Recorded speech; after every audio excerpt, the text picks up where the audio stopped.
Morning. നമ്മൾ കഴിഞ്ഞ ദിവസം പഠിച്ചതിന്റെ ബാക്കി നോക്കാം. നമ്മൾ കഴിഞ്ഞ ദിവസം പഠിച്ചിട്ടുള്ളത് ഫോട്ടോസിന്തസിന്റെ 2 സ്റ്റെപ്പാണ്, ലൈറ്റ് റിയാക്ഷൻ, ഡാർക്ക് റിയാക്ഷൻ. നമ്മൾ ഗ്ലൂക്കോസ് കിട്ടുന്നത്, ഗ്ലൂക്കോസ് സ്റ്റാർച്ചായി മാറ്റി ചെടികൾ സ്റ്റോർ ചെയ്യുന്നു, ഗ്ലൂക്കോസ് റെസ്പിറേഷൻ വേണ്ടി എടുക്കുന്നു എന്നൊക്കെ നമുക്കറിയാം. ഗ്ലൂക്കോസ് അറിയാതെ നിങ്ങൾക്കാണെങ്കിൽ ചെടികൾക്കാണെങ്കിൽ 2 ഉപയോഗങ്ങളാണുള്ളത്. നിങ്ങളാണെങ്കിൽ ആ ഗ്ലൂക്കോസ് നേരെ കൊണ്ടുവന്നിട്ട് റെസ്പിറേഷൻ വിജയമാക്കി എനർജി എടുക്കും. അതിലുള്ള ഗ്ലൂക്കോസിനെ ഗ്ലൈക്കോജനായിട്ടും പിന്നെ ഉണ്ടെങ്കിൽ ഫാറ്റായിട്ടും ബോഡി സ്റ്റോർ ചെയ്യും. ഇത് തന്നെ ചെടികളും ചെയ്യും. എന്താണ്, നേരെ കൊണ്ട് റെസ്പിറേഷൻ ചെയ്യും. റെസ്പിറേഷൻ പിന്നെ ചെടികൾക്കൊക്കെ ആനിമൽസിനെ പോലെ കൂടുതലില്ല, കുറച്ചേ ഉള്ളൂ. കാരണം നമുക്ക് എനർജിയുടെ ആവശ്യം വളരെ കുറവാണ്. അത് ഏറ്റവും കൂടുതൽ നിങ്ങൾ ഉപയോഗിക്കുന്നതിന് ബ്രെയിനിന്റെ ഫംഗ്ഷൻ വേണ്ടിയിട്ടാണ്. പിന്നെ blood circulation, heart beat, neuron transmission, movement, ഇതിനൊക്കെയാണ് നിങ്ങൾക്ക് എനർജി വേണ്ടത്. ഇതൊന്നും ചെടിക്കില്ല. അതുകൊണ്ട് എനർജി കുറച്ച് പോകും. അതുകൊണ്ട് കൂടുതലുള്ള ഫുഡ് എന്തെയും സ്റ്റോർ ചെയ്യാൻ ഉപയോഗിക്കും. അതുകൊണ്ട് തന്നെ അവർക്ക് കൂടുതൽ സെല്ലുകൾ ഉണ്ടാക്കാൻ കഴിയും. അതുകൊണ്ടാണ് അവർ കൂടുതൽ വളരുന്നത്. പിന്നെ ബാക്കി സ്റ്റാർച്ചായിട്ട് സ്റ്റോർ ചെയ്യും. പക്ഷെ നമ്മൾ സ്റ്റാർച്ച് അല്ല സ്റ്റോർ ചെയ്യുന്നത്. നമ്മൾ സ്റ്റോർ ചെയ്യുന്നത് ഗ്ലൈക്കോജൻ അല്ലെങ്കിൽ ഫാറ്റ് ആയിട്ടാണ്. സ്റ്റോറേജ് മെറ്റീരിയൽ വ്യത്യാസം. എന്നാലും ശരി, use of glucose is same in both animals and plants. ശരിയാണ്. ഇനി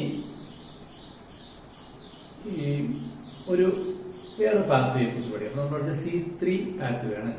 ഇനി മറ്റൊരു പാത്വേ ഉണ്ട്, C4 പാത്വേ, C4 സൈക്കിൾ എന്നാണ്. അത് കുറിച്ച് പഠിക്കും. ഇതെന്താണ് ഇങ്ങനെ ഒരു പാത്വേ ഉണ്ടാകേണ്ട കാരണം എന്ന് പറയാം.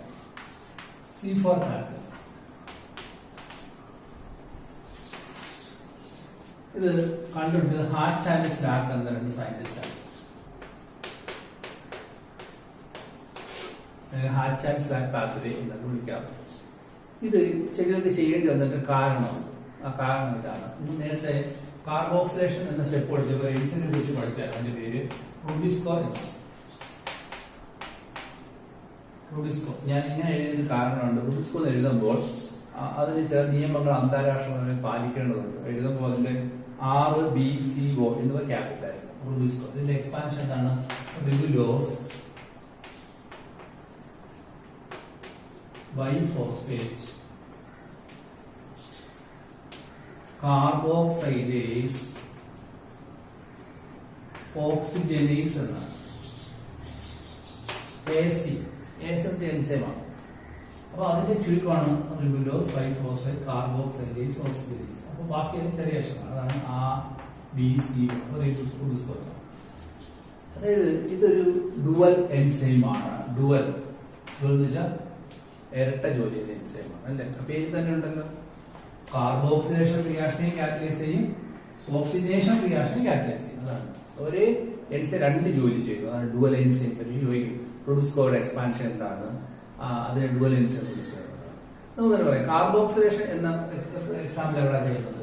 നമ്മൾ പഠിച്ചു കാർബൺ ഡൈ ഓക്സൈഡിനെ RBPO ആയി ചേർത്ത് 3PG എന്നൊരു കോമ്പൗണ്ട് ഉണ്ടാക്കുന്നത് നമ്മൾ പഠിച്ചല്ലോ. അതിന് കാർബോക്സിലേഷൻ. അവിടെ ആരാണ് എൻസൈം? റുബിസ്കോ. അപ്പൊ റുബിസ്കോ എന്താ ചെയ്തത്? അവിടെ ചെയ്തത് കാർബോക്സിലേഷൻ റിയാക്ഷൻ ആണ് ചെയ്തത് അല്ലെ? ഇതേ എൻസൈം തന്നെ സ്വഭാവം മാറിയാൽ ഓക്സിജനേഷൻ ചെയ്യും. അത് എൻസൈമിന്റെ സ്വഭാവമാണ്. അപ്പോ ഇറ്റ്സ് എ ഡുവൽ എൻസൈം. ഇതിപ്പോ ഏത് കണ്ടീഷൻ അത് കാർബോക്സിലേഷൻ ചെയ്തത്? കാർബൺ ഡൈ ഓക്സൈഡ് കൂടുതലാണെങ്കിൽ അത് കാർബോക്സിലേഷൻ ചെയ്യും. സപ്പോസ് ഓക്സിജൻ ആണ് കൂടുതലെങ്കിൽ അത് ഓക്സിജനേഷൻ ചെയ്യും. മനസ്സിലായില്ലേ? അപ്പൊ റുബിസ്കോ എന്ന് പറയുന്ന എൻസൈമിന് കുഴപ്പമുണ്ട്. അത് ഡുവൽ എൻസൈം ആണ്. ഇതിപ്പോ ഡുവൽ എൻസൈമിന്റെ ഒരു സ്റ്റെപ്പ് എന്താണ്? Here it is acting as A carboxylation, carboxylase enzyme. ഇയാൾ തന്നെ ഓക്സിജനേസ് എൻസൈം ആണ് പ്രവർത്തിക്കുന്ന കണ്ടീഷൻ എപ്പോഴാണെന്ന് അറിയാമോ? അത് കേട്ടോളൂ. അതായത് നല്ല ലൈറ്റും നല്ല ഓക്സിജൻ സപ്ലൈ കിട്ടുവാണെങ്കിൽ ഇയാൾ ഓക്സിജനേസ് റിയാക്ഷൻ ചെയ്ത് നല്ല ലൈറ്റും ഓക്സിജൻ കിട്ടുവാണെങ്കിൽ ഇയാളുടെ സ്വഭാവം മാറ്റാൻ എന്ത് ചെയ്യും? ഓക്സിജനേഷൻ റിയാക്ഷൻ ചെയ്യും. അതെങ്ങനെയാണെന്ന് നോക്കാം. അപ്പൊ നമുക്ക് റുബിസ്കോയുടെ സ്വഭാവത്തിൽ നമുക്ക് ഇങ്ങനെയുണ്ട്. അതായത് CO2 plus RBP RuBisCO.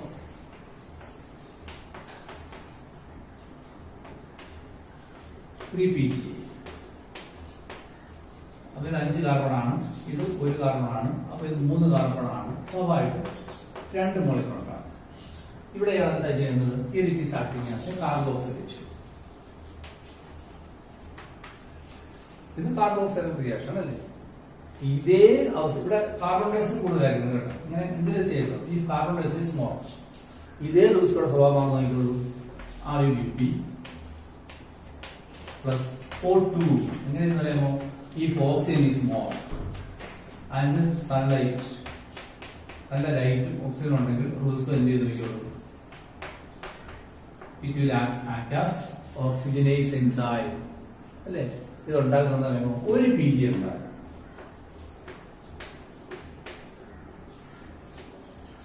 Plus phosphoglycolate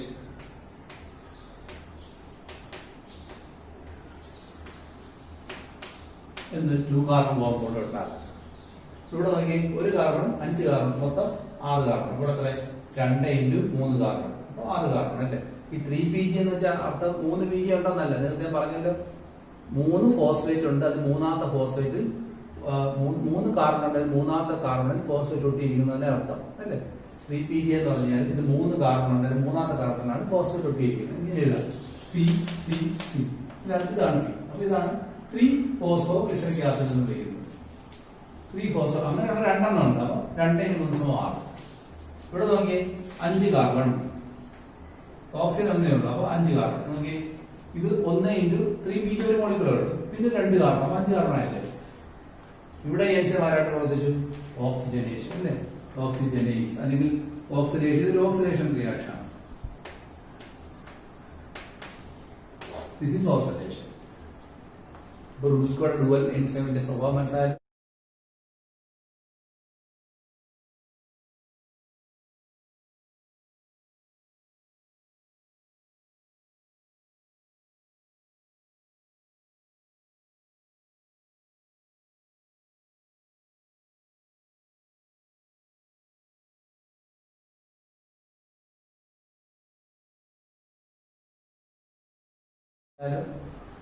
അതായത് കാർബൺ ഡൈ ഓക്സൈഡ് കൂടുതലാണെങ്കിൽ അത് കാർബോക്സിലേഷൻ കാറ്റലൈസ് ചെയ്യും. ഓക്സിജൻ ആണ് കൂടുതലെങ്കിൽ ഓക്സിഡേഷൻ കാറ്റലൈസ് ചെയ്യും. അപ്പൊ അയാളുടെ ഡുവൽ സ്വഭാവം മനസ്സിലായല്ലോ. ഇത് ശരിക്കും ദോഷം ചെയ്യും. എന്താ ദോഷം അറിയാമോ? ഇത് മനസ്സിലായല്ലോ. ഞാൻ വായിക്കാം, എഴുതി വെച്ചോ. ഇത് പരീക്ഷ ചോദിച്ചിട്ടുണ്ട് കേട്ടോ, 2 സ്ഥലം ചോദിച്ചിട്ടുണ്ട്. അതായത് റൂസ്കോയുടെ ഓക്സിഡേഷൻ റിയാക്ഷനകത്ത് ഉണ്ടാകുന്ന ബൈ പ്രോഡക്റ്റ് എന്തുവാണ്, അല്ലെങ്കിൽ 2 കാർബൺ ബോംബ് എന്തുവാണ്? ഇതാണ് ഫോസ്ഫോഗ്ലൈക്കോളേറ്റ്. പഠിച്ചോ?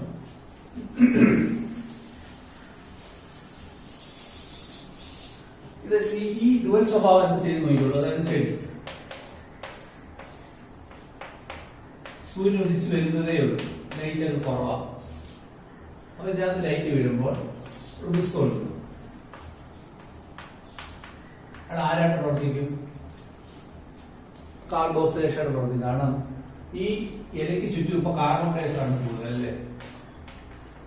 എന്തുകൊണ്ടാണ് ഇലയ്ക്ക് ചുറ്റും കാർബൺ ഡൈഓക്സൈഡ് കൂടാൻ കാര്യം? ശ്വാസത്തിലൂടെ അതിനെ ശ്വസിക്കുകയുണ്ടായിരുന്നു അല്ലെ? ഫോട്ടോസ് നടത്തുന്നില്ലല്ലോ. അപ്പൊ പുറത്തേക്ക് എന്താ വിട്ടുകൊണ്ടിരുന്നത്? Carbon dioxide. അത് അവിടെ തന്നെ തങ്ങി നിൽക്കുകയാണ്. അപ്പൊ കാർബൺ ഡൈഓക്സൈഡ് ആണ്. ഇനി നേരം എടുത്ത് ഒരു 11 മണിയായെന്ന് വെച്ചോളൂ. 11 മണിയായി, അപ്പോഴേക്കും ലൈറ്റ് അങ്ങോട്ട് കൂടി, മാത്രമല്ല ഇല ശ്വസിക്കാൻ തുടങ്ങി അല്ലെ? അപ്പൊ എന്തിനെ അകത്തോട്ട് എടുക്കും? ഓക്സിജനെ. എന്ത് പുറത്തേക്ക് എടുക്കും? Carbon dioxide. പക്ഷേ അതേ ക്രമത്തിൽ തന്നെ എന്തുകൊണ്ട് നടക്കാണ്? ഫോട്ടോസിന്തസിസ് ചെയ്യാൻ തുടങ്ങി അല്ലെ? ശ്വസനം രാത്രി നടക്കുന്നുണ്ട്. ഫോട്ടോസിന്തസിസ് ചെയ്യാൻ തുടങ്ങിയപ്പോഴത്തേക്കും കാർബൺ ഡൈഓക്സൈഡ് അകത്തേക്ക് എടുത്തിട്ട് എന്താ പുറത്തേക്ക് എടുത്തത്? ഓക്സിജനല്ലേ? അപ്പോഴേക്കും ഇലയ്ക്ക് ആര് കൂടി? ഓക്സിജന്റെ അളവ് കൂടി. അപ്പോൾ റൂസ്കോയുടെ സ്വഭാവം എന്താ? ഓക്സിജനേഷൻ സ്വഭാവം. മനസ്സിലായി? ഒരു 11 മണിയാകുമ്പോഴേക്കും ഇലയുടെ ചുറ്റും ഓക്സിജന്റെ അളവ് കൂടുന്നതോടുകൂടി റൂസ്കോയുടെ സ്വഭാവം മാറും അല്ലേ? എന്ന് വെച്ചാൽ നേരം വെളുത്ത് 7 മണി മുതൽ 11 മണി വരെ C3 സൈക്കിൾ നടത്തിയ ചെടി 7 മണിയായപ്പോഴത്തേക്കും ഈ പരിപാടി നിർത്തിയതിനു ശേഷം പിന്നെ എന്ത് തുടങ്ങിയിട്ടുണ്ട്? കാർബൺ ഓക്സിജനേഷൻ സ്വഭാവം തുടങ്ങിയിട്ട് ഇത് റൂസ്കോയെ വിഘടിപ്പിച്ച് കളയാൻ തുടങ്ങി. ശരിയല്ലേ? അപ്പൊ ഇങ്ങനെ വരുമ്പോ ഈ ചെടിയിൽ ഫോട്ടോസിന്തസിസ് നിന്നു അല്ലെ? അപ്പൊ സയന്റിസ്റ്റുകൾ പരിശോധിച്ചാൽ എന്താ മനസ്സിലായോ? ചെടികളിൽ നിന്നും ഒരു നല്ല ലൈറ്റും ഓക്സിജനും ഉണ്ടെങ്കിൽ, അതായത് നല്ല ലൈറ്റും ഓക്സിജൻ സപ്ലൈയും ഉണ്ടെങ്കിൽ ചെടിക്കകത്ത് ഫോട്ടോസിന്തസിസ് നടക്കുന്നില്ല. ഫോട്ടോസിന്തസിസ് നടക്കുന്നില്ല. പക്ഷേ എന്നിരുന്നാലും ചെടികൾ എന്ത് ചെയ്യുന്നു? കാർബൺ ഡൈഓക്സൈഡിനെ വലിച്ചെടുക്കുന്നുണ്ട്. പക്ഷേ എന്ത് ചെയ്യുന്നില്ല? ഗ്ലൂക്കോസ് ഉണ്ടാകുന്നില്ല. കാർബൺ ഡൈഓക്സൈഡ് വലിച്ചെടുക്കുന്നുണ്ട്, പക്ഷെ ഗ്ലൂക്കോസ് ഉണ്ടാകുന്നില്ല. മനസ്സിലായില്ലേ? മാത്രമല്ല ഓക്സിജനെ വലിച്ചെടുക്കുന്നുണ്ട്, പക്ഷേ കാർബൺ ഡൈഓക്സൈഡ് പുറത്തു വിടുന്നില്ല. മാത്രമല്ല എനർജി ഉണ്ടാകുന്നില്ല. എനർജി ഉണ്ടാകുന്നില്ല. ഈ ഓക്സിജനേഷൻ റിയാക്ഷൻ ഓക്സിജനെ വലിച്ചെടുക്കുമല്ലോ അല്ലേ? നേരത്തെ എഴുതിയ ഓക്സിഡേഷൻ. പക്ഷെ എന്തുണ്ടാകുന്നു? എനർജി ഉണ്ടാകുന്നില്ല. അപ്പൊ സയൻസ് മനസ്സിലായി കാർബോസ് എടുക്കുന്നു ഗ്ലൂക്കോസ് ഉണ്ടാകുന്നില്ല. അപ്പൊ ഫോട്ടോസിന്തസിസ് ഓക്സിജൻ വലിച്ചെടുക്കുന്ന എനർജി ഉണ്ടാകുന്നില്ല. അപ്പൊ റെസ്പിറേഷൻ അല്ല. അപ്പോ ഇതൊരു വേസ്റ്റ് പ്രോസസ് ആണെന്ന് മനസ്സിലായി. അപ്പൊ അവരുടെ പേരെന്താണ്? Photo respiration. So they call it is photorespiration. So what is photorespiration? In presence of high light and oxygen, plant absorb oxygen and do not release energy. Do not produce energy. Also the photosynthesis stops, and this process can be called as photorespiration. Oxygen വലിച്ചെടുക്കുന്നുണ്ടല്ലോ, അപ്പൊ respiration ആണെന്ന് കരുതി. പക്ഷേ എന്തെടുന്നില്ല? Energy ഉണ്ടാകുന്നില്ല. Respiration ആണ് energy ഉണ്ടാകുന്നത്, energy ഉണ്ടാകുന്നില്ല. അപ്പൊ അവർ മനസ്സിലായി ഇത് വേറെ എന്തൊരു മെത്തേഡാണെന്ന്. അങ്ങനെ പ്രകാശത്തിന്റെ സാന്നിധ്യത്തിൽ മാത്രം നടക്കുന്ന റെസ്പിറേഷൻ വിളിക്കുന്ന പേരാണ് ഫോട്ടോ റെസ്പിറേഷൻ. ഇവിടെ എന്താ സംഭവിക്കുന്നത്? റുബിസ്കോയുടെ ഡുവൽ സ്വഭാവമാണ്. എന്താണ്? Rubisco is acting as a oxygenase enzyme where RABP അഥവാ ribulose biphosphate is broken down into PGA and phosphoglycolate. There is no production of glucose. Glucose ഉണ്ടാവുന്നില്ല. അങ്ങനെ ആ പ്രക്രിയക്ക് അവരുടെ പേരാണ് എന്ത്? Photorespiration. What is photorespiration? In presence of high light and oxygen, plant absorb oxygen and do not produce energy and do not conduct photosynthesis. Photorespiration. ഇത് എങ്ങനെ നടക്കുന്നത്?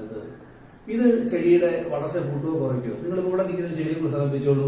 രാവിലെ 6 മണി മുതൽ 11 മണി വരെ ഫോട്ടോസിന്തസിസ്. പിന്നെ നല്ല ലൈറ്റാണ്. 11 മണി മുതൽ വൈകുന്നേരം 3 മണി വരെ ഫോട്ടോ റെസ്പിറേഷൻ.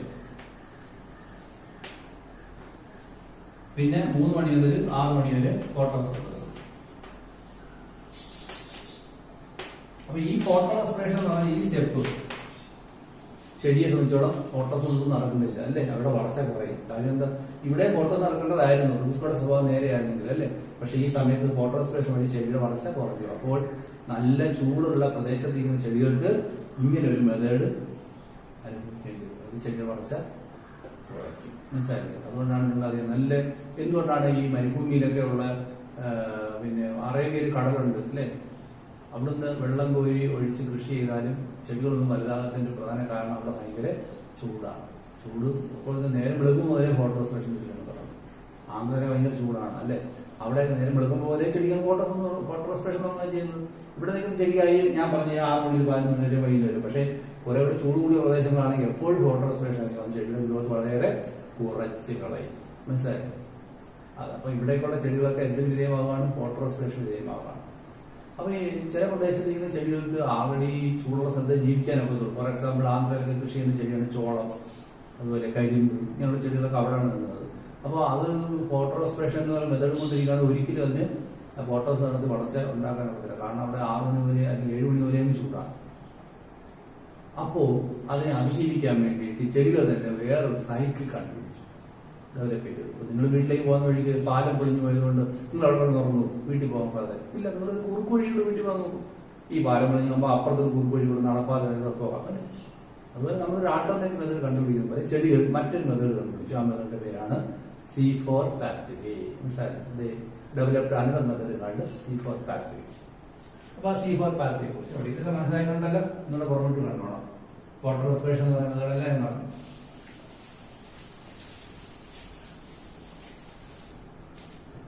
അപ്പൊ ഇതിനെ അതിജീവിക്കുന്ന കുറെ ചെടികളുണ്ട്. ആ ചെടികൾ എന്ന് പറയുന്നത് എല്ലാം മോണോക്കോട്ട് ചെടികളാണ്. ആ മോണോക്കോട്ട് ചെടികൾക്ക് ഉള്ള പ്രത്യേകതയൊക്കെയാണെന്ന് നോക്കാം. ചെടികൾ ഏതൊക്കെയാണെന്ന് നോക്കുള്ളൂ. So those plants which can overcome these methods are include some monocot plants like maize, sugarcane, sorghum. സ്വർഗം എന്ന് പറയുന്നത് നമ്മുടെ പൂവരക പോലെ ഒരു ചെടിയാണ്. പൂവരക കേട്ടിട്ടുണ്ടെന്ന് നുറുന്നൊക്കെ പറയും. സ്വർഗം എന്നൊരു ചെടിയുണ്ട്. അപ്പം സ്വർഗം, മീസ്, ഷുഗർ കെയിൻ, പിന്നെ സിനഡോൺ. സിനഡോൺ എന്നൊരു ചെടിയുണ്ട്. സിനഡോൺ ഇപ്പൊ പുസ്തകത്തിൽ സിനഡോൺ പറയുന്നില്ല. അത് 3 പഠിച്ചാൽ മീസ്, ഷുഗർ കെയിൻ, അതിന്റെ സ്വർഗം എന്നീ ചെടികൾക്ക് ഈ C4 പാത്വേ എന്ന പാത്വേ ഓപ്പറേറ്റ് ചെയ്തുകൊണ്ട് ഈ ഫോട്ടോ റെസ്പിറേഷൻ അതിജീവിക്കാനുള്ള കഴിവുണ്ട്. മനസ്സിലായി? നിങ്ങള് ഒരു മീനിനെ എടുത്ത് വെള്ളത്തിലിട്ടാൽ ജീവിച്ചു പോകും. ഒരു തവള എടുത്ത് വെള്ളത്തിട്ടാലും അത് ജീവിച്ചു. ഒരു ഓന്തെടുത്ത് വെള്ളത്തിലാൽ ചത്തുപോകും. എന്തുകൊണ്ട്?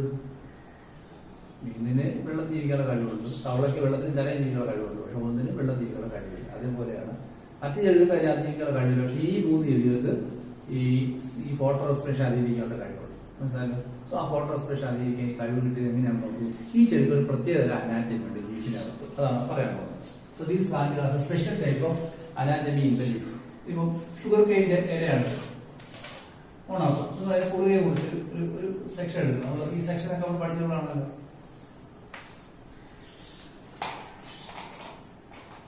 ഇത്ര ഭാഗം എല്ലാം അറിയാം, ഇത്ര ഭാഗം നമ്മൾ എല്ലാം പഠിച്ചിട്ടുള്ളതാണ്. അത് അപ്പർ എപ്പിഡാർമിസ്, ലോവർ എപ്പിഡാർമിസ്, ഇടയ്ക്ക് മീസോഫിലാണ്. മോണോകോട്ടയുടെ ആയതുകൊണ്ട് അൺഡിഫറൻഷിയേറ്റഡ് മീസോഫിലായിരിക്കും. ഇത് ബണ്ടിൽസ്, വാസ്കുലർ ബണ്ടിലാണ്. ഈ വാസ്കുലർ ബണ്ടിലെ പൊതിയുന്ന ഈ സെല്ലുകൾ അതിന്റെ ബണ്ടിൽ ഷീറ്റ് സെൽ, അത് വലിയ സെൽസാണ്. These are the bundle sheath cells. ഇത് vascular bundle. So vascular bundle, bundle sheath cell.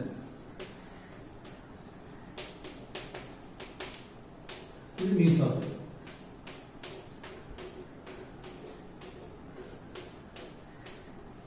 മോണോകോട്ടിൽ anatomy പഠിച്ചോളെ വേണ്ടല്ലോ. ഓക്കെ, ഇനി ഇൻസൈറ്റ് കാണിക്കുന്നുണ്ടോ.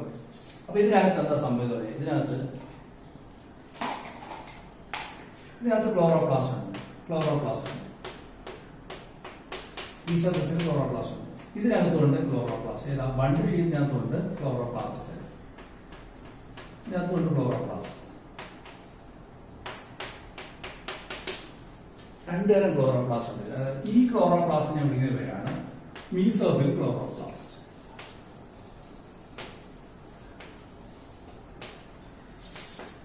ഇതിനെ വിളിക്കുകയാണ് ബണ്ടിൽ ഷീറ്റ് ക്ലോറോപ്ലാസ്റ്റ്.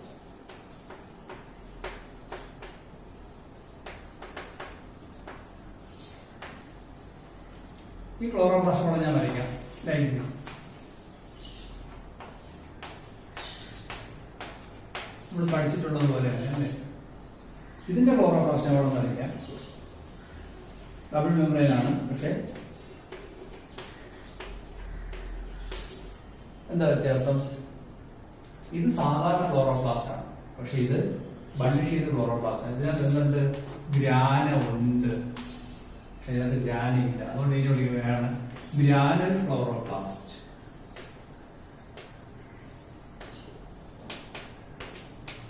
പക്ഷെ ഇതിനെ എഗ്രാനൽ ക്ലോറോപ്ലാസ്റ്റ് എന്നാണ് വിളിക്കുന്നത്. എഗ്രാനൽ. എന്തുകൊണ്ട്? ഗ്രാനയില്ല. So what's the difference between bundle sheath chloroplast and mesophyll chloroplast? In mesophyll chloroplast there is grana, but in bundle sheath chloroplast there is no grana. Grana ഇല്ല. അതിനോടാണ് എഗ്രാനൽ chloroplast. Okay, ഇനി രണ്ട് കാര്യങ്ങൾ. ഇതിനകത്ത് റുബിസ്കോ ഉണ്ടോ എന്ന് നോക്കിയാൽ ഇതിനകത്ത് റുബിസ്കോ ഇല്ല, പകരം പെപ്റ്റേസ് എന്നൊരു എൻസൈമാണ്. പെപ്റ്റേസ്. ഇതിനകത്താണെങ്കിൽ റുബിസ്കോ ഉണ്ട്, പെപ്റ്റേസ് ഇല്ല. റുബിസ്കോ ഉണ്ട്, പെപ്റ്റേസ് ഇല്ല. ഇതെല്ലാം പഠിച്ചാണ്. ഋഷി ചോദിക്കുന്നത് കഴിഞ്ഞ ഋഷി ചോദിച്ചാൽ what's the speciality of leaf of sugarcane maize എന്നൊക്കെ ചോദിച്ചു. So they have speciality that there are two type of chloroplast, mesophyll chloroplast and bundle sheath chloroplast. Mesophyll chloroplast has a grana and it also has an enzyme called peptase. There is no Rubisco. But in the bundle sheath chloroplast there is no grana, so it is called egranal chloroplast. Also it is having Rubisco, no peptase. ഇങ്ങനെയുള്ള ഈ anatomy ഒരു പേരുണ്ട്. This type of leaf anatomy is called Kranz anatomy. അല്ലെങ്കിൽ ring anatomy.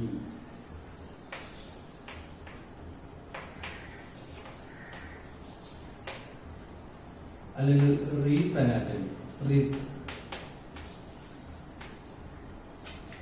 എന്ന് വെച്ചാൽ ഇങ്ങനെ വട്ടത്തിൽ ആൾക്കാർ ശവത്തിന് വേണ്ടി അതുപോലെ. So this is speciality. Okay, നിങ്ങൾ എന്തിനെങ്കിലും ചെടി ഉണ്ടാക്കി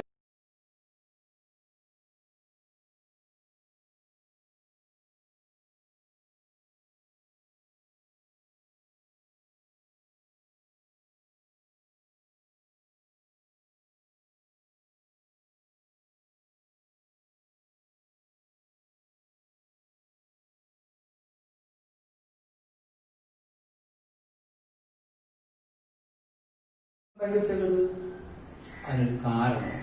ഈ റൂസ്കോയുടെ സ്വഭാവം എന്ന് അറിയാമല്ലോ, വെളിച്ചവും ഓക്സിജനും കണ്ടാലേ വേറെ സ്വഭാവം മാറത്തുള്ളൂ. അതുകൊണ്ട് അതിനെ ഒളിച്ച് ഇവിടെ കൊണ്ടുവച്ചു. ഇവിടെ കൊണ്ടുവച്ചിട്ട് അപ്പോൾ ഇവിടെ കൊണ്ടുവച്ച് നമ്മൾ C3 സൈക്കിൾ നടത്താൻ പോവാണ്.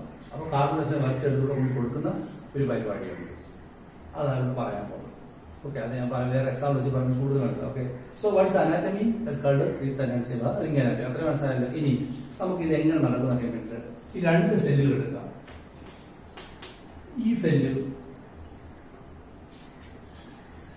ഈ രണ്ട് സെല്ലുകളെ മാത്രം നമുക്ക് എല്ലാവർക്കും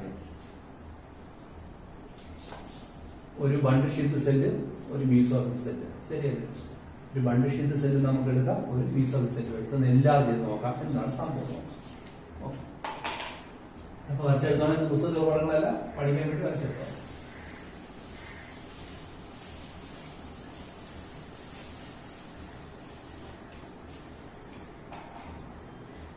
ഇതൊരു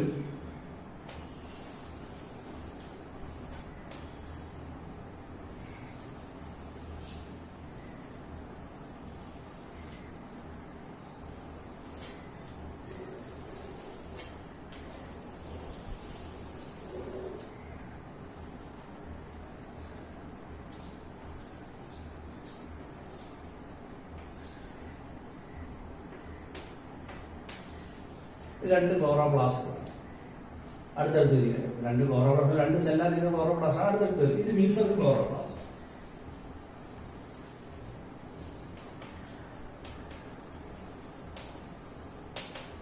ഇത് ബണ്ട് ഷീറ്റ് ക്ലോറോപ്ലാസ്റ്റ്.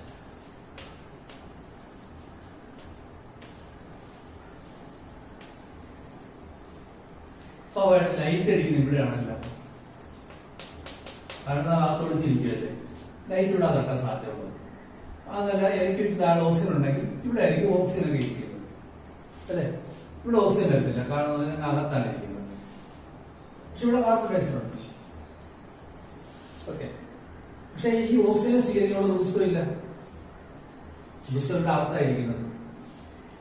അപ്പൊ എന്ത് ചെയ്യണം? ഇവിടെ ഇരിക്കുന്ന ഗ്ലൂക്കോസ് C3 സൈക്കിൾ നടത്താൻ തയ്യാറാണെങ്കിൽ കാർബൺ ഡൈ ഓക്സൈഡ് ആയിരിക്കും ഇങ്ങോട്ട് കൊടുക്കണ്ടേ.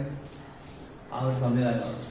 നിങ്ങളുടെ വീട്ടിലെ അമ്മ മീൻകാരനുമായിട്ട് വഴക്കാണെന്ന് വെച്ചു, കണ്ടെന്തോ പറഞ്ഞൊരു വഴക്കാണ്. മീൻകാരൻ അമ്മയെ കണ്ട വഴക്ക് പോകും. അതുകൊണ്ട് അമ്മയുടെ അച്ഛൻ പറഞ്ഞു, നീ മീൻകാരൻ വരുമ്പോൾ മീൻ മേടിച്ച് ഞാൻ അടുക്കളയിൽ കൊണ്ടുതരാം, നീ അടുക്കളയിൽ ഇരുന്നാൽ മതി, അവിടെ വെച്ച് കഴിക്കും. വഴക്ക് കൊണ്ടുപോകാൻ ഇതാണ്. ഇവിടെ ഉത്സവം ഇരിപ്പുണ്ട്. ഇയാൾ C3 സൈക്കിൾ നടത്താൻ തയ്യാറാണ്. പക്ഷെ എന്ത് കിട്ടണം? കാർബൺ ഡൈ ഓക്സൈഡ് കിട്ടണം. ഓക്സിജൻ ഇവിടെ ഇല്ല, അതുകൊണ്ട് ഇയാളുടെ സ്വഭാവം മാറത്തില്ല. അയാൾ ആരായിട്ട് പ്രവർത്തിക്കുന്നു? കാർബോക്സൈഡ് ആയിട്ട് പ്രവർത്തിക്കുന്നുള്ളൂ. പക്ഷെ കാർബൺ ഡൈ ഓക്സൈഡ് ഇവിടെ ആയിരിക്കുന്നു. അപ്പൊ ഇവിടെ കൊണ്ട് കൊടുക്കണം. ആ മെത്തേഡ് അവിടെ ചെയ്യാൻ പോകുന്നത് മനസ്സിലായി. സോ ആദ്യം കാർബൺ ഡൈ ഓക്സൈഡിനെ ഇങ്ങോട്ട് കൊണ്ടുവരും. കാർബൺ ഡൈ ഓക്സൈഡ് ആദ്യം കൊണ്ടുവന്നിട്ടാൽ it is combining with H+ ആയിട്ട് കമ്പൈൻ ചെയ്ത് HCO3 എന്ന ഒരു ആസിഡായി മാറും. ഓക്കെ, അതിനെ PEP എന്നൊരു carbon dioxide acceptor, first carbon dioxide acceptor എന്ന് പറഞ്ഞാൽ PEP ആണ്. മറ്റൊരു ആരായിരുന്നു? RBP ആണ് അല്ലേ. ഇവിടെ അക്സെപ്റ്റ് ചെയ്യുന്നതാണ് PEP ആണ്. ഈ PEP എന്ന് പറയുന്നത് 3 കാർബൺ കോമ്പൗണ്ട് ആണ്. ഇതിനകത്ത് ഒരു കാർബൺ ആണ് ഉണ്ടായതാണ് OAA. This is A 4 carbon compound. OA എന്ന് വെച്ചാൽ ഓക്സലോ അസറ്റിക് ആസിഡ്. പഠിച്ചോ? അപ്പോൾ ഫസ്റ്റ് സ്റ്റെപ്പ് എന്താണ്? കാർബൺ ഡൈ ഓക്സൈഡ് ഹൈഡ്രജനുമായിട്ട് കമ്പൈൻ ചെയ്താൽ ഇമ്പോർട്ടന്റ് അല്ല. ഇത് combines with 3 carbon enzyme called PEP. There is a compound called PEP and very phosphoenol pyruvic acid അഥവാ phosphoenol pyruvate എന്നാണ്. phosphoenol pyruvate ഞാൻ എഴുതാം. phosphoenol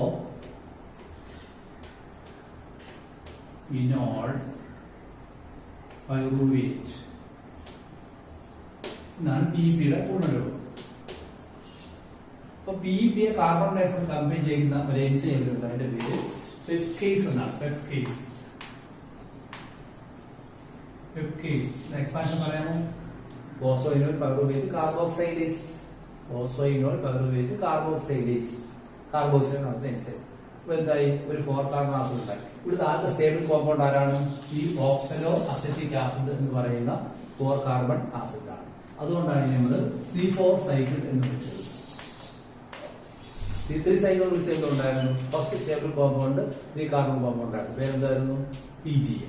ഇവിടെ എന്താണ് ഫസ്റ്റ് സ്റ്റേബിൾ കോമ്പൗണ്ട് OAA ആണ്, ഓക്സലോ അസെറ്റിക് ആസിഡ് ആണ്. So it is called 4-carbon acid. So this cycle is called 4C cycle അല്ലെങ്കിൽ C4 cycle. മനസ്സിലായില്ല?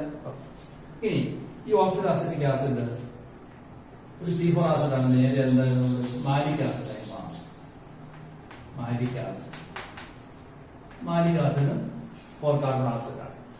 നേരെ അത് ഇതിന് നമ്മൾ ഈ ഒരു പരിപാടി നമ്മൾ ഫിക്സേഷൻ എന്നാണ് വിളിക്കുന്നത്. ഫിക്സേഷൻ. ഇത് നേരെ ട്രാൻസ്പോർട്ട്. ഈ മാലിക് ആസിഡ് നേരെ കൊണ്ടുവരണം. മാലിക് ആസിഡ് നേരെ ഇവിടെ കൊണ്ടുവരണം. അപ്പൊ മാലിക് ആസിഡ് C4 ആസിഡ് ആണല്ലോ. മാലിക് ആസിഡ് C4 ആസിഡ് കാരണം 4-carbon ആസിഡ് ആണ് മാലിക് ആസിഡ് ഇവിടെ കൊണ്ടുവന്നത്. അപ്പൊ ഇങ്ങനെ ഇവിടെ കൊണ്ടുവന്നു. ഇവിടെ കൊണ്ടുവന്നപ്പോൾ ഇതിനകത്ത് എന്തുണ്ട്? കാർബൺ ഡൈ ഓക്സൈഡ് അടങ്ങിയിട്ടുണ്ട്. ഇവിടെ അത് വിഘടിക്കുന്നു. വിഘടിച്ച് എന്തായി മാറുന്നു? ഇറ്റ് ബ്രോക്കൺ ഡൗൺ ഉണ്ട് CO2 plus C3 acid. Carbon dioxide ആയിട്ട് മാറും, C3 ആസിഡ് ആയിട്ട് മാറും.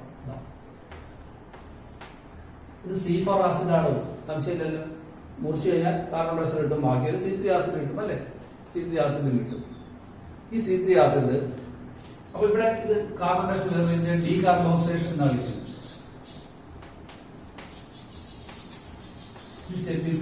ഡീകാർബോക്സിലേഷൻ. കാർബൺ ഡൈ ഓക്സൈഡ് ഇപ്പൊ നോക്കിയാൽ റൂസ്കോതായിരിക്കും കാർബൺ ഡൈ ഓക്സൈഡ് വന്നു. സ്വാഭാവികമായിട്ടും ഇയാളെ റൂസ്കോ എന്ത് സ്വീകരിക്കുന്നു? ഈ കാർബൺ ഡൈ ഓക്സൈഡ് ഉപയോഗിച്ച് ഈ റൂസ്കോയുടെ സ്ഥാനത്ത് C3 സൈക്കിൾ നടക്കുന്നു. C3 cycle.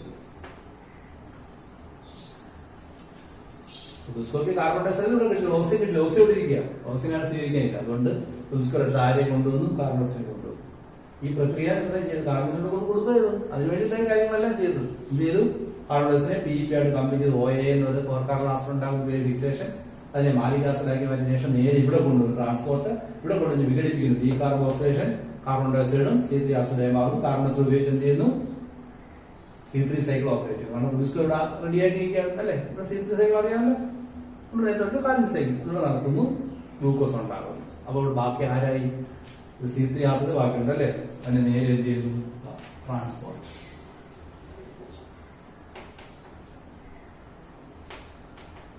ട്രാൻസ്പോർട്ട് ചെയ്ത് ഇതാക്കി. അതിനെ നേരെ കൊണ്ടുവന്ന് എന്താക്കി? C3 ആസിഡ് അല്ലേ അല്ലെ? അതിനെ റീജനറേറ്റ് ചെയ്തു. ഈ C3 ആസിഡിനെ റീജനറേറ്റ് ചെയ്തു. എന്താണ് റീജനറേഷൻ? PEP ആക്കാം. അപ്പൊ ഇങ്ങനെ നടന്നുകൊണ്ടേയിരിക്കും. നിങ്ങൾ നോർത്ത് നോക്കി ഇവിടെ നടക്കുന്നത് PEP എന്ന് കാർബൺ ഡൈ ഓക്സൈഡ് പിടിക്കുന്നു, ഇവിടെ കൊണ്ട് കൊടുക്കുന്നു, തിരിച്ച് PEP ആകും. അതായത് ഒരു ചോപ്പിട്ടുകാരനെ പോലെ. ഇവിടുത്തെ കാർബൺ ഡൈ ഓക്സൈഡ് ഇവിടെ വന്നുകൊണ്ടേയിരിക്കും. എന്ത് വരത്തില്ല? ഓക്സിജൻ വരില്ല. അതായത് ഫോട്ടോ റെസ്പിറേഷൻ നടക്കത്തില്ല. എത്ര ചൂടായാലും കുഴപ്പമില്ല. റൂസ്കോ അകത്ത് ഒളിച്ചിരിക്കുക അല്ലേ? ഒരു പ്രശ്നമല്ല. ഇങ്ങനെ ചെടികൾ ഫോട്ടോസ് നടത്തിക്കൊണ്ടേയിരിക്കും. മനസ്സിലായോ? ഈ മെത്തേഡ് അനുസരിച്ച് ആണ് ചെടികൾ ഫോട്ടോ റെസ്പിറേഷനെ ഓവർകം ചെയ്യുന്നത്. മനസ്സിലായില്ലേ? ഇതിനകത്ത് പുസ്തകത്തിലെ പടമാണെന്ന് പഠിക്കേണ്ടത്. ആ പടം ഞാൻ അതിനകത്ത് ഇട്ട് തരുന്നുണ്ട്. അത് ഭംഗിയായിട്ട് പഠിച്ചോ.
ഹാക്കേഴ്സ് വർക്കിംഗ് ഫോട്ടോ സിന്തസിസ് എന്ന് പറഞ്ഞ ഒരു ചെറിയ കാര്യമുള്ളൂ. അത് പഠിച്ചു കഴിഞ്ഞാൽ ഈ ചാപ്റ്റർ തീരും.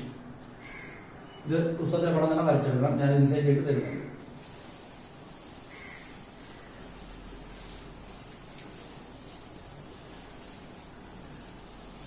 OAA ഓക്സലോ അസറ്റിക് ആസിഡ് അറിയാൻ അറിയണമെങ്കിൽ എഴുതിക്കോണേ. ഓക്സലോ അസറ്റിക് ആസിഡ് ഇതൊരു 4 കാർബൺ ആസിഡാണ്. ഇവിടെ പുസ്തകത്തിനകത്ത് ഒരു ചാർട്ടുണ്ട്. ആ ചാർട്ട് എന്ന് പറഞ്ഞാൽ ഇങ്ങനെയാണ്. C3 പ്ലാന്റ് ഇങ്ങനെ കൊടുത്തേക്ക്.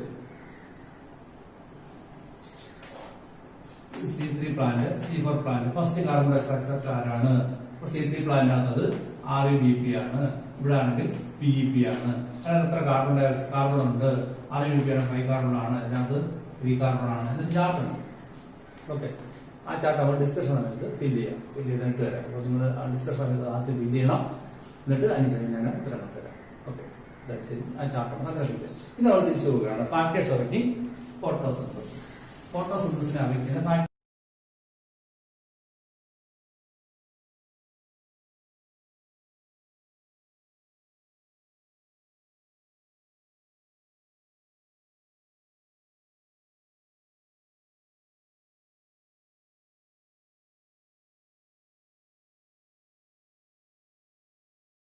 ഫാക്ടേഴ്സ് എന്തൊക്കെയാണ്?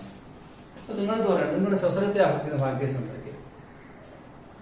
നിങ്ങൾ ശ്വസനത്തെ അഫക്റ്റുന്ന ഫാക്ടേഴ്സ് എന്തൊക്കെയാണ്? പല ഘടകങ്ങൾ. ഒന്ന് ഓക്സിജൻ ലഭ്യത, ഇല്ലെങ്കിൽ ചോദിക്കാൻ പറ്റില്ല. രണ്ട്, നിങ്ങളുടെ ശാരീരിക അവസ്ഥ. നിങ്ങൾ ഓടുവാണെങ്കിൽ കൂടുതൽ ഓക്സിജൻ വേണം, വെറുതെ വീട്ടിരിക്കുകയാണെങ്കിൽ കുറച്ച് ഓക്സിജൻ ഇല്ലേ. അതുപോലെ നിങ്ങളുടെ ലങ്സിന്റെ ആരോഗ്യസ്ഥിതി ക്ഷയം പിടിച്ചിരിക്കുകയാണെങ്കിൽ ശ്വസനം കുറഞ്ഞിരിക്കും. നിങ്ങളുടെ ആരോഗ്യസ്ഥിതി അല്ലേ, നിങ്ങളുടെ ശരീരത്തെ എനർജി, നിങ്ങളുടെ പ്രായം. കൊച്ചുകുട്ടി ഒരുപാട് എനർജി ആവശ്യമാണ്. 90 വയസ്സ് അപ്പോഴാണ് ശ്വസനം വളരെ കുറവായിരിക്കും. അപ്പോൾ ഇതെല്ലാം നിങ്ങൾ എന്തിനെ അഫക്റ്റ് ചെയ്യുന്നു? നിങ്ങളുടെ റെസ്പിറേഷനെ അഫക്റ്റ് ചെയ്യുന്നു അല്ലേ. ഇതുപോലെ ചെടിയുടെ ഫോട്ടോസിന്തസിസ് അഫക്റ്റ് ഘടകങ്ങളെ കുറിച്ചാണ് പറഞ്ഞത്. Factors affecting photosynthesis. ഓക്കെ, നമുക്ക് അതിനെക്കുറിച്ച് നമുക്ക് രണ്ടായിട്ട് തരത്തിരിക്കാം. Factors affecting photosynthesis, affecting photosynthesis. അതിന് രണ്ടായിട്ട് തരത്തിരിക്കും. എന്തൊക്കെയാണ്? Internal factor,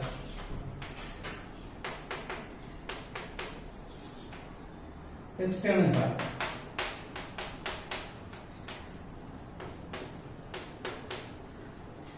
internal factor, external factor. അപ്പൊ നിങ്ങൾ ഞാൻ പറഞ്ഞു, നിങ്ങളുടെ ശ്വസനത്തെ ബാധിക്കുന്ന ഘടകങ്ങളൊന്ന് വെളിയിലുള്ള ഓക്സിജന്റെ അളവ്, അത് എക്സ്റ്റേണൽ ആണ്. നിങ്ങളുടെ ലങ്സിന്റെ ആരോഗ്യം, അത് ഇന്റേണൽ ആണ് അല്ലേ. അതുപോലെ ഇതെന്താ നോക്കൂ. ഒന്ന്, ചെടിയുടെ number, size and age of orientation of leaf. Number, size, age and orientation of leaf എന്ന് വെച്ചാൽ ഇലയുടെ എണ്ണം. ഇലയുടെ എണ്ണം കൂടുതലാണെങ്കിൽ ഫോട്ടോസ് കൂടും. ഇലയുടെ സൈസും, പുളിയുടെ ഇലയും തേക്കിന്റെ ഇലയും ആർക്കാണ് കൂടുതൽ ഫോട്ടോസ് കഴിയുള്ളത്? തേക്കിന്റെ ഇലയ്ക്കാണ്. അപ്പൊ സൈസ് കൂടും. അതൊരു ഏജ്, ടെൻഡർ ആയിട്ടുള്ള അല്ലെങ്കിൽ നല്ല മെച്ചർ ആയിട്ടുള്ള ലീഫാണോ അതോ പഴുത്ത് വീഴാറായ ഇലയ്ക്കാണോ ഫോട്ടോസ് കൂടുതൽ?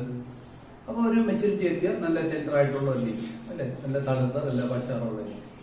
അതുപോലെ ഓറിയന്റേഷൻ, ഒരേലയുടെ മുകളിൽ അടുത്ത ഇല. അതുപോലെ ഒരു ചെടിയിലേക്ക് ഒരേല ഇങ്ങനെ അടുത്ത ഇങ്ങനെയാണ്. അപ്പോൾ ലൈറ്റ് കൂടുതൽ കിട്ടും അല്ലെ. അതാണ് ഓറിയന്റേഷൻ എന്ന് പറയുന്നത്. ഇതൊക്കെ ചെടിയുടെ തന്നെ ഒരു ഘടകമല്ലേ. ഇതാണ് ഒരു കാര്യം. അടുത്തത് മ്യൂസോഫിൽ ആൻഡ് ക്ലോറോഫിൽ കണ്ടന്റ്. മ്യൂസോഫിൽ ധാരാളം ഉണ്ടാകുക, ക്ലോറോഫിൽ ധാരാളം ഉണ്ടാകുക. ഫോട്ടോസ് അളവ് കൂടും. അതേസമയം പച്ചാറ കുറയാണെങ്കിലോ ഫോട്ടോസ് അളവ് കുറയും. അടുത്തത് mesophyll and chlorophyll and internal oxygen concentration, internal carbon dioxide concentration. അതായത് ഇതിലേക്ക് അകത്തുള്ള സെല്ലുകൾക്കായിട്ടുള്ള കാർബൺ ഡയോക്സൈഡ് ആണ്. നിങ്ങൾക്കറിയാം, നിങ്ങളെ പോലെ വായു വലിച്ചെടുക്കാനുള്ള കഴിവ് ഇതിലേക്കില്ല. പിന്നെ വായു ഡിഫ്യൂസ് ചെയ്ത് കിടക്കണം. അപ്പോൾ ഇതിലേക്ക് അകത്തുള്ള സെല്ലിന്റെ ഇടയിലുള്ള കാർബൺ ഡയോക്സൈഡ് അളവ് ഫോട്ടോസിന്തസിസിനെ കൺട്രോൾ ചെയ്യും. മറ്റൊന്ന് ക്ലോറോഫിൽ കണ്ടന്റ്. ക്ലോറോപ്ലാസ്റ്റ് കൂടുതലുണ്ടെങ്കിൽ ക്ലോറോഫിൽ വേണമെന്നില്ല. ക്ലോറോഫിലിന്റെ അളവ് കൂടണം അല്ലെ. ക്ലോറോപ്ലാസ്റ്റും ക്ലോറോഫിലും നിങ്ങളുടെ രക്തത്തിന്റെ അളവ് കൂടുതലാണെങ്കിലും ഹീമോഗ്ലോബിന്റെ അളവ് കുറവാണെങ്കിലും ഓക്സിജൻ വലിച്ചെടുക്കുന്ന അളവ് കുറയത്തില്ല. These are the factors. എന്താ പറയാ? Number, size, age and orientation leaf, mesophyll cells and chloroplast content, then internal carbon dioxide concentration, also chlorophyll content. ഇതെല്ലാം തന്നെ ചെടിയുടെ ഇന്റേണൽ ഫാക്ടേഴ്സ് ആണ്. ഇതെല്ലാം ജനറ്റിക്കലാണ്, നമുക്ക് മാറ്റാൻ പറ്റില്ല. പുളിയുടെ ഇല എന്നും ചെറുതായിരിക്കും, തേക്കിന്റെ ഇല എന്നും വലുതായിരിക്കും. അങ്ങനെയാണ്.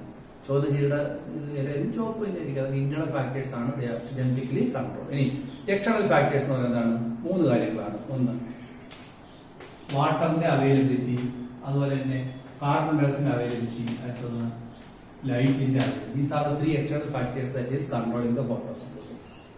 ശരി, ലൈറ്റ് എത്രത്തോളം കൂടുന്നു ഫോട്ടോസ് കൂടും. കാർബൺ ഡയോക്സൈഡ് എത്രത്തോളം കൂടുന്നു ഫോട്ടോസ് കൂടും. കാർബൺ ഡയോക്സൈഡ് കുറഞ്ഞാൽ അറിയാമല്ലോ, ഓക്സിജൻ കൂടുതൽ പഠിച്ചിട്ടുണ്ട്. ദെൻ വാട്ടർ കൂടുതൽ കിട്ടുന്നു, ഫോട്ടോസ് കൂടും. ഇതിനാണ് എക്സ്റ്റേണൽ ഫാക്ടേഴ്സ്. ഇതിനകത്ത് ഒരു നിയമമുണ്ട്.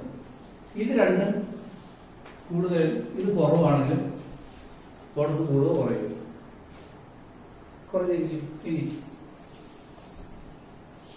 ഇത് രണ്ടും കൂടുതലാണ്, ഇത് കുറവാണ്, ഫോട്ടോസിന്തസിസ് കുറഞ്ഞിരിക്കും. ഇനി ഇത് രണ്ടും കൂടുതലാണ്, ഇത് കുറവാണ്, ഫോട്ടോസിസ് കുറഞ്ഞിരിക്കും. അപ്പോൾ ഫോട്ടോസിന്റെ റേറ്റ് തീരുമാനിക്കുന്നത് കൂടുതലുള്ള ഘടകമാണ് കുറവുള്ള ഘടകമാണ്? കുറവുള്ള ഘടകമാണ്. ശരിയല്ലേ? ഇതൊരു ലോ ആണ്, ലോ ഓഫ് ലിമിറ്റിംഗ് ഫാക്ടർ.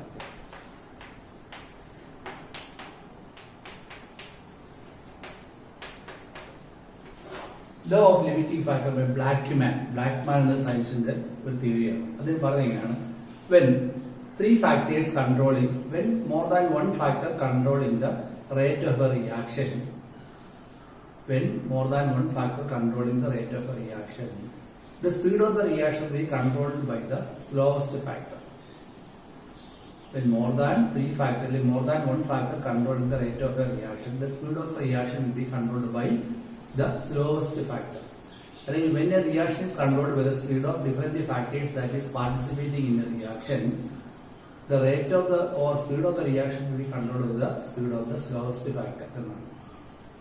ഒരു എക്സാമ്പിൾ പറയാം. ഇപ്പോൾ നിങ്ങളുടെ നാട്ടിൽ 10 ചെറുപ്പക്കാർ ശബരിമലയിൽ പോകും. അവർക്ക് 1 മണിക്കൂർ കൊണ്ട് 10 കിലോമീറ്റർ നടക്കാനുള്ള കഴിവുണ്ട്. നടന്നാൽ 10 കിലോമീറ്റർ 10 ചെറുപ്പക്കാർ ശബരിമലയിൽ പോകുന്നു. അവർക്ക് 1 മണിക്കൂർ 10 കിലോമീറ്റർ നടക്കാനുള്ള കഴിവുണ്ട്. അപ്പോൾ ഒരു 10 മണിക്കൂർ എത്ര ദൂരം യാത്ര ചെയ്യും? 100 കിലോമീറ്റർ. ശരിയല്ലേ? പക്ഷെ അവിടെ കൂടെ ഒരു കുട്ടിയുണ്ട്. ഈ കുട്ടിക്ക് 1 മണിക്കൂറിൽ 5 കിലോമീറ്റർ നടക്കാൻ കഴിവുള്ളൂ എന്ന് വെച്ചു. അങ്ങനെയാണെങ്കിൽ ഇവര് 10 മണിക്കൂർ എത്ര ദൂരം യാത്ര ചെയ്യത്തുള്ളൂ? 50 കിലോമീറ്റർ യാത്ര ചെയ്യും. കാര്യം എന്താ? ഇവരുടെ യാത്രയുടെ വേഗത തീരുമാനിക്കുന്നത് അതിൽ ഏറ്റവും വേഗത കുറഞ്ഞ കുട്ടിയുടെ വേഗതയാണ്. ശരിയല്ലേ? ഒട്ടകൂട്ടത്തിന്റെ വേഗത തീരുമാനിക്കുന്നത് അതിന്റെ കൂട്ടത്തിലുള്ള മുടന്തനൊട്ടകമാണെന്നൊരു ചൊല്ലുന്നു. അല്ലേ? എന്ന് വെച്ച് കഴിഞ്ഞാൽ ഒട്ടകം കൂട്ടമായിട്ടേ പോകും. അല്ലെങ്കിൽ മുടന്തനൊട്ടകം ഉണ്ടെങ്കിൽ അതിന്റെ വേഗത്തിലേ ഇവർ പോകും. നിങ്ങളുടെ ക്ലാസ്സിൽ പോഷൻ തീരുന്നത് ആ ക്ലാസ്സിലെ ഏറ്റവും മണ്ടനായ കുട്ടി എത്രത്തോളം മനസ്സിലാക്കുന്നു അതിന്റെ വേഗത്തിലായിരിക്കും. കാരണം അവനെയും കൂടെ പഠിപ്പിച്ചാൽ മുന്നോട്ട് പോകാൻ പറ്റുള്ളൂ. അപ്പോൾ ഏറ്റവും മനസ്സിലാക്കാൻ പാടുള്ള ഒരു കുട്ടിയെ കൂടുതൽ പറഞ്ഞു കൊടുത്ത് അതിനെ മനസ്സിലാക്കി മുന്നോട്ട് പോകും. പോഷൻ പതുക്കെ പോകും. പക്ഷേ നിങ്ങൾ ചിലപ്പോൾ പല ബോറടിക്കും ഒരേ കാര്യം പറയണോ പറയുമ്പോൾ. പക്ഷെ മറ്റൊരു 10 പറഞ്ഞാൽ മനസ്സിലാക്കുള്ളൂ. അവനെയും കൂടെ മനസ്സിലാക്കിക്കൊണ്ട് പോകണമെന്നുണ്ടെങ്കിൽ പതുക്കെ പോഷൻ തീരാറ്. നിങ്ങൾ പോഷൻ തരുന്നത് ആര് മനസ്സിലാക്കുന്ന വേഗതയിലാണ്? നിങ്ങൾ ക്ലാസ് ഏറ്റവും ബുദ്ധിയുള്ള മനസ്സിലാക്കുന്നതല്ല, ഏറ്റവും ബുദ്ധി കുറഞ്ഞവരെ എങ്ങനെ മനസ്സിലാക്കിയിരുന്നു ആ പണത്തിലായി. മനസ്സിലായി? അത്രേ ഉള്ളൂ. ഇവിടെ ഒരു റിയാക്ഷൻ വേഗത തീരുമാനിക്കുന്നത് ഇതിന്റെ എല്ലാം വേഗതയാണെങ്കിൽ അതിൽ ഏറ്റവും വേഗത കുറഞ്ഞ ഘടകത്തിന്റെ വേഗതയാണ് റിയാക്ഷനെ തീരുമാനിക്കുന്നത്. അതായത് ജലവും കാർബൺ ഡൈ ഓക്സൈഡും ധാരാളമുണ്ട്, പക്ഷേ ലൈറ്റ് കുറവാണെങ്കിൽ ഫോട്ടോസിസ് കുറയും. അല്ലെ? രാത്രി അതിന് സംഭവിക്കും. അല്ലെങ്കിൽ ജലവും ലൈറ്റും കൂടുതലുണ്ട്, പക്ഷെ കാർബൺ ഡൈ ഓക്സൈഡ് കുറവാണ്, ഫോട്ടോസിസ് കുറയും. അല്ലെങ്കിൽ ജലവും കാർബൺ ഡൈ ഓക്സൈഡും കൂടുതലാണ്, ലൈറ്റ് കുറവാണ്, ഫോട്ടോസിസ് കുറയും. തിരിച്ചു അതൊക്കെ അങ്ങനെയാണ്. അല്ലേ? പിന്നെ law of limiting factor by പ്ലാങ്കിങ്. കൊടുത്തിരിക്കുന്ന ആ ഒരു ഡെഫിനിഷൻ വായിക്കാം. If a chemical process is affected by more than one factor, the rate of reaction will be affected by the factor which is nearest its minimal value. മനസ്സിലായല്ലോ? ഏറ്റവും minimum value അടുത്തിരിക്കുന്ന ഘടകമായിരിക്കും ആ റിയാക്ഷന്റെ വേഗത തീരുമാനിക്കുന്നത്.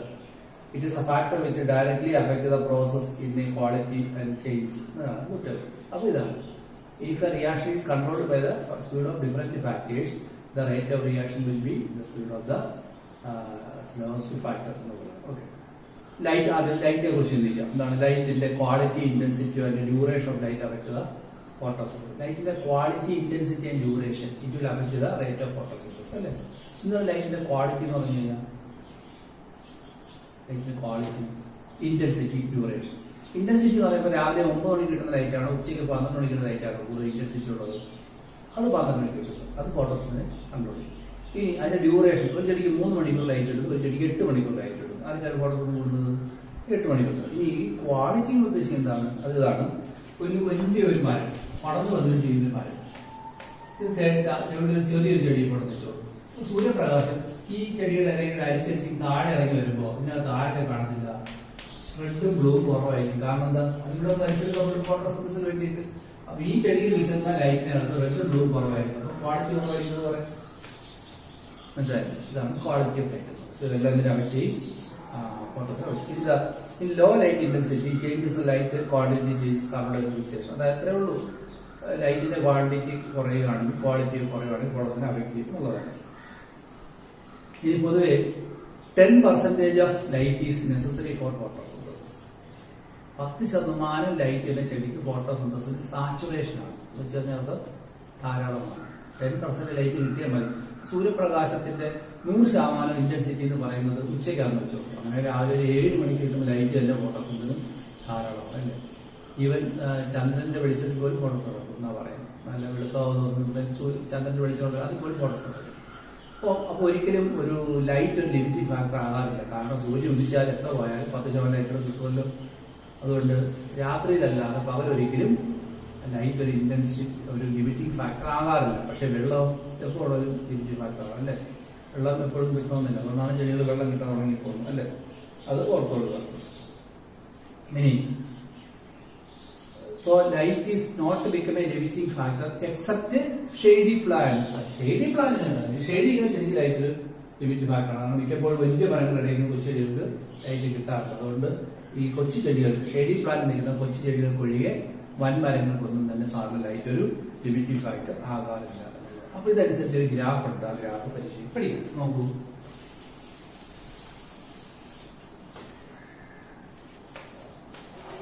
ഇങ്ങോട്ട് റേറ്റ് ഓഫ് ഫോട്ടോസിന്തസിസ്.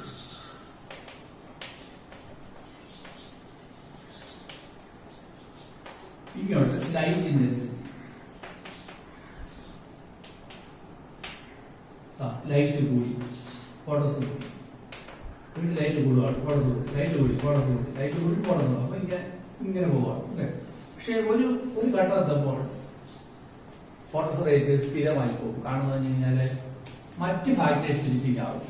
ചൂട് കൂടിക്കഴിഞ്ഞാൽ chlorophyll നശിച്ചു. അങ്ങനെയൊക്കെ ലൈറ്റ് കൂടുമ്പോൾ ചൂട് കൂടാനുള്ള സാധ്യതയാണ്. സൂര്യപ്രകാശ ലൈറ്റ് ചൂട് ഒന്നിച്ചാണ് അല്ലേ. സോ ഇങ്ങോട്ട് എടുത്തു കഴിഞ്ഞാൽ this is a maximum rate of photosynthesis. So let's write E and this is A. ഇങ്ങനെ പറഞ്ഞാൽ അർത്ഥം എന്തുവാ? ലൈറ്റ് കൂടിയാൽ ഫോട്ടോസ് കൂടും, ലൈറ്റ് കുറയും ഫോട്ടോസ് കുറയും. ഇന്നലെ ലൈറ്റ് കൂടിയാൽ കുറയും. ഇങ്ങനെ നോക്കി എന്താണ് ഇവിടെ വന്നപ്പോഴത്തേക്കും ദാറ്റ് ബിക്കം സ്റ്റേബിൾ, കുറഞ്ഞു പോയി. And this is study rate of photosynthesis അല്ലെ. അത് സ്റ്റഡി ആയി പോയി. അപ്പോ കൂടിയ കൂടും കുറഞ്ഞാൽ കുറയും. ഇവിടെ വരുമ്പോഴത്തേക്ക് സ്റ്റേബിൾ ആയി തുടങ്ങി study rate of photosynthesis. This is the maximum. E is the maximum amount of photosynthesis at occur at intensity. അപ്പൊ ഇത് ലൈറ്റ് ഇന്റൻസിറ്റി ആണ്. സാച്ചുറേഷൻ എന്ന് പറയുന്നത് ലൈറ്റിന്റെ ആവശ്യത്തിന് എന്തെങ്കിലും ദിസ് ഇസ് ലൈറ്റ് സാച്ചുറേഷൻ.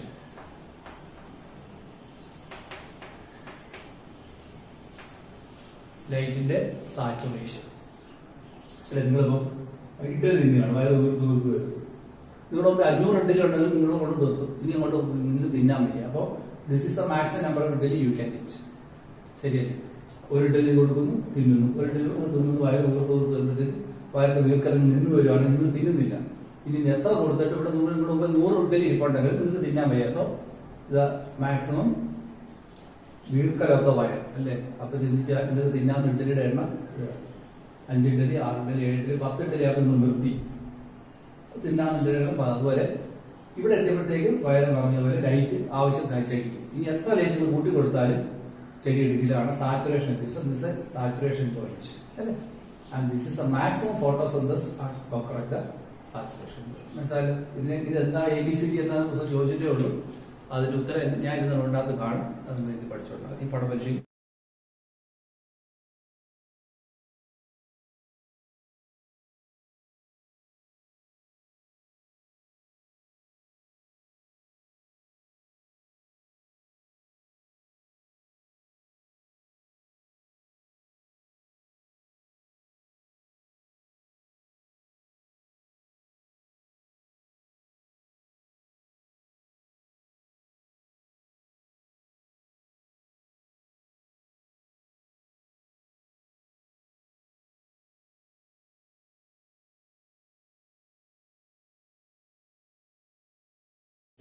വരാൻ സാധ്യത. ഇനി carbon dioxide.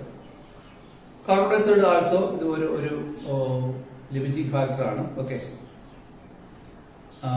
Majority of major limiting factor ആണ് കാർബൺ ഡയോക്സൈഡ്. അതായത് അന്തരീക്ഷത്തിലെ കാർബൺ ഡയോക്സൈഡ് അളവ് 0.03 to 0.04 വരെയാണ്.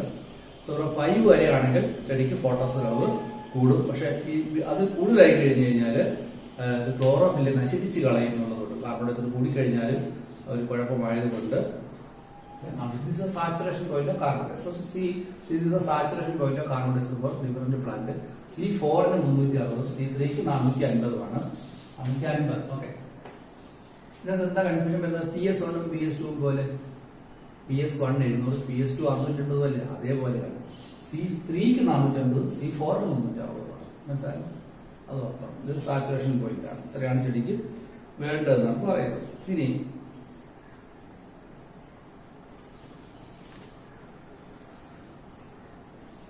അപ്പൊ കാർബൺ ഡയോക്സൈഡ് കൂടുന്നത് C3 പ്ലാന്റ് നല്ലതാണോ ദോഷമാണോ? നല്ലതാണ്. കാർബൺ ഡയോക്സൈഡ് കൂടുന്നത് C3 പ്ലാന്റ് നല്ലതാണ്. പക്ഷെ കാർബൺ ഡയോക്സൈഡ് കൂടിക്കഴിഞ്ഞാൽ അന്തരീക്ഷം ചൂട് കൂടുമെന്നും അത് ചെടികൾക്ക് ദോഷമാണെന്നുള്ള അറിയാം. അതാണ് ഗ്രീൻ ഹൗസ് എഫക്ട്. അതാണ് ഞാൻ പറഞ്ഞത് നേരത്തെ. കാർബൺ ഡയോക്സൈഡ് ഒരു ലിമിറ്റ് കഴിഞ്ഞാൽ ചെടിക്ക് ദോഷം ചെയ്യും. കാരണം ചൂട് കൂടുകയും ചെടിക്കകത്തുള്ള ക്ലോറോഫിൽ നശിച്ചു പോവുകയും ചെയ്യുമ്പോൾ ലിമിറ്റിംഗ് ആയി മാറും. നേരത്തെ പറയാൻ മനസ്സിലായില്ല, അതാണ് കാര്യം. അപ്പോൾ ചൂട് കൂടുന്നത് കാർബൺ ഡയോക്സൈഡ് അളവ് കൂടുന്നത് C3 പ്ലാന്റ് നല്ലതാണ് അല്ലേ? അതുകൊണ്ട് തന്നെ ഗ്രീൻ ഹൗസിനകത്ത് C3 പ്ലാന്റുകളായിട്ടുള്ള ചില ചെടികൾ, ടൊമാറ്റോ, ബെൽ പെപ്പർ എന്നിവ നല്ല ഈൽഡ് തരും. ഗ്രീൻ ഹൗസിനകത്ത് ടൊമാറ്റോയും ബെൽ പെപ്പറും നല്ല ഈൽഡ് തരും. എന്താണ് ഗ്രീൻ ഹൗസ് എന്ന് വെച്ച് കഴിഞ്ഞാൽ നിങ്ങൾക്കറിയാം, ഉഷ്ണമേഖലാ രാജ്യങ്ങൾ ഇപ്പൊ നിങ്ങൾക്കിവിടെ സവാള, തക്കാളിയും കൃഷി ചെയ്യാനും അല്ലെങ്കിൽ ഉരുളക്കിഴങ്ങും കുരുമുളക് കൃഷി ചെയ്യാനും ഒരു പാടൊന്നുമില്ല അല്ലേ? അതേസമയം യൂറോപ്യൻ കൺട്രീസ് ഭയങ്കര തണുപ്പാണ്, അവിടെ അത് കൃഷി ചെയ്യാൻ പറ്റില്ല. അപ്പൊ അവർ ചെയ്യുന്ന പറഞ്ഞാൽ കണ്ണാടി വന്നിട്ട് ഒരു കൂട് പോലെ ഉണ്ടാകും, ഡൂം ഷേപ്പിലുള്ള ഒരു കൂട്. ഡൂം ഷേപ്പ് ആണെന്നില്ല, ഇങ്ങനെ ആയാലും മതി, കണ്ണാടി കൂടായാലും. പക്ഷെ കണ്ണാടി ഇവിടെ എല്ലാം ഗ്ലാസ് ആയി. അപ്പൊ എന്താ, സൂര്യൻ ഉദിച്ചു കഴിഞ്ഞാൽ മുതൽ ലൈറ്റ് ഇങ്ങനെ കിട്ടിക്കൊണ്ടിരിക്കും, സൂര്യ അസ്തമിക്കുന്നതിന് കിട്ടിക്കൊണ്ടിരിക്കും. അവർ ഇത് ഗ്ലാസ് കൊണ്ട് നിർമ്മിച്ചിരിക്കുകയാണ്. അതുകൊണ്ട് അകത്തേക്ക് വരുന്ന ചൂട് പുറത്തേക്ക് പോകത്തില്ല, അകത്തേക്ക് വരുന്ന ചൂട് പുറത്തേക്ക് പോകത്തില്ല. അവിടെ തന്നെ തന്നിരിക്കും. അപ്പൊ ഇതിനകത്ത് നല്ല ചൂട്. പണ്ട് ഇവിടെ 15 ഡിഗ്രി ആണെങ്കിൽ ഇവിടെ 25 ഡിഗ്രി ആയിരിക്കും, ചൂട് കൂടിയിരിക്കും. അപ്പൊ അങ്ങനെ ഒരു പ്രത്യേകത, അകത്തോട്ട് വെച്ച് ചൂട് പുറത്തേക്ക് വരയ്ക്കാൻ വേണ്ടി ഒരു നിറം അടിക്കണം. അപ്പൊ അതിനകത്ത് പച്ച നിറമായിരിക്കും അവരടിക്കുന്നത്. Painting with green colour, white. Green colour അടിക്കുന്നതുകൊണ്ടാണ് ചെടിക്ക് ആവശ്യമുള്ള നിറങ്ങൾ ഏതൊക്കെയാണ്?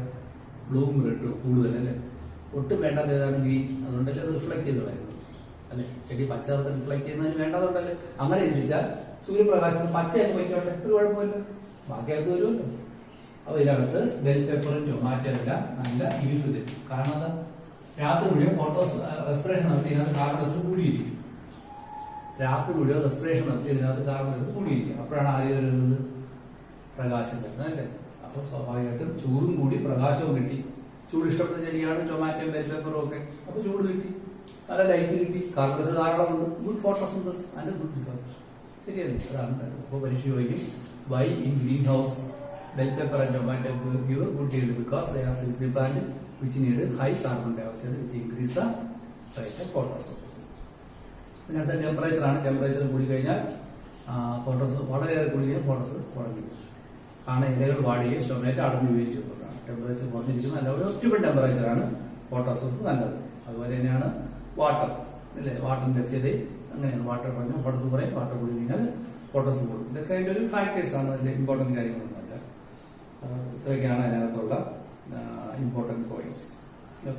ഫാക്ടേഴ്സ് ഓഫ് ഫോട്ടോസിന്തസിസ് എന്നുള്ളതിൽ നിന്ന് ചോദിക്കുന്ന ബ്ലാക്ക് പ്ലാന്റ്സ് ലിമിറ്റ് ഫാക്ടർ ചോദിക്കാം, പരമാവധി ചിലപ്പോൾ ഈ ഗ്രാഫിൽ ചോദിക്കാം, അതിനൊന്നും ചോദിക്കാം. So these are about the chapter called photosynthesis. അടുത്ത ദിവസം നമുക്ക് അടുത്ത ചാപ്റ്ററായ റെസ്പിറേഷൻ. ഓക്കെ, എന്തെങ്കിലും ഡൗട്ട് ഇടയ്ക്കുണ്ടാകുന്നത് നിങ്ങൾ കുറിച്ച് വെച്ചേക്കണം, ഡിസ്കസ് സമയം ചോദിക്കാം.